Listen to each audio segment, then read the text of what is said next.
দেশে হামের সংক্রমণের চিকিৎসা ব্যয় নির্বাহে আর্থিক সংকটে পড়ছেন নিম্ন আয়ের মানুষ। অনেকেই ঋণ নিতে বাধ্য হচ্ছেন, বিক্রি করছেন শেষ সম্বল। একদিকে সন্তানের জীবন বাঁচানোর সংগ্রাম, অন্যদিকে অর্থাভাবে অসহায় হয়ে পড়ার করুণ বাস্তবতা। চিকিৎসক ও বিশেষজ্ঞরা বলছেন, হামের চিকিৎসা দীর্ঘমেয়াদী ও ব্যয়বহুল, তাই সরকারকে নিতে হবে কার্যকর উদ্যোগ।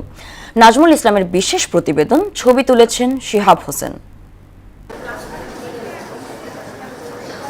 দুর্ঘটনায় কবজি হারানোর পর এক হাতি উপার্জনের ভরসা দিনমজুর শামীমের। গেল 6 দিন হামে আক্রান্ত একমাত্র ছেলেকে নিয়ে ঢাকায় ছুটছেন তিনি। শিশু হাসপাতালে সিট না পেয়ে ভর্তি করাতে হয়েছে পাশের একটি বেসরকারি হাসপাতালে। ধার দেনা করে আনা টাকাও প্রায় শেষ। একটি আইসিইউ শয্যার আশায় এখন সরকারি হাসপাতালের সামনে অসহায় হয়ে দাঁড়িয়ে আছেন তিনি। এখানে ভর্তি ছিল 2 দিন, তো তারা বলছে আইসিইউ নাই, আপনারা আইসিইউতে নিয়ে যান। পরে আমরা আইসিইউতে অন্য এক হসপিটালে নিয়ে গেছি, ওখানে অনেক ব্যয়বহুল থেকে।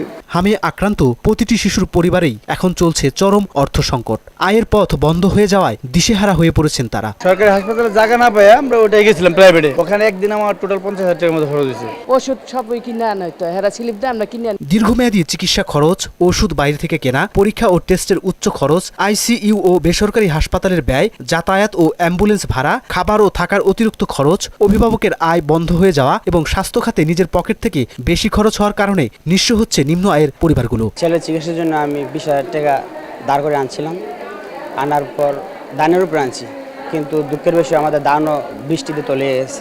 এখানে খুব আর কি অসহায়ের মতন লাগলে আর কি, ফুটপাতে ঘুমাইতে হয়। হরিকে দিতে আছে, কোনো ট্রিটমেন্ট পাইতেছি না। এখানে 1-1.5 লাখ টাকা চলে গেছে। শিশু হাসপাতালের এই চিকিৎসক জানান, হামের চিকিৎসা দীর্ঘমেয়াদী এবং ব্যয়বহুল হওয়ায় নিম্ন আয়ের পরিবারগুলো মারাত্মক অর্থ সংকটে পড়েছে। একই সঙ্গে তিনি বলেন, হাম প্রতিরোধে সচেতনতা বাড়ানোর কোনো বিকল্প নেই। হাম কিন্তু কোনো সাধারণ রোগ না, এটার জটিলতাগুলা মানে কমপ্লিকেশনগুলো খুবই ভয়াবহ। যে এই প্রক্রিয়াটা কিন্তু লম্বা প্রক্রিয়া, মানে একদম হাসপাতাল আসা থেকে কোনো কোনো ক্ষেত্রে দেখা যাচ্ছে 2 সপ্তাহ 3 সপ্তাহ লেগে যাচ্ছে। এই লম্বা প্রক্রিয়ার মধ্যে তাতে খরচেরও একটা ব্যাপার আছে। সেই সাথে একটা বাচ্চা যখন ভর্তি থাকে তখন তার গার্ডিয়ান, বাবা মা আত্মীয় স্বজন সব কিন্তু এদিকে চলে আসে, তাদের আয় রুজিও থাকে না।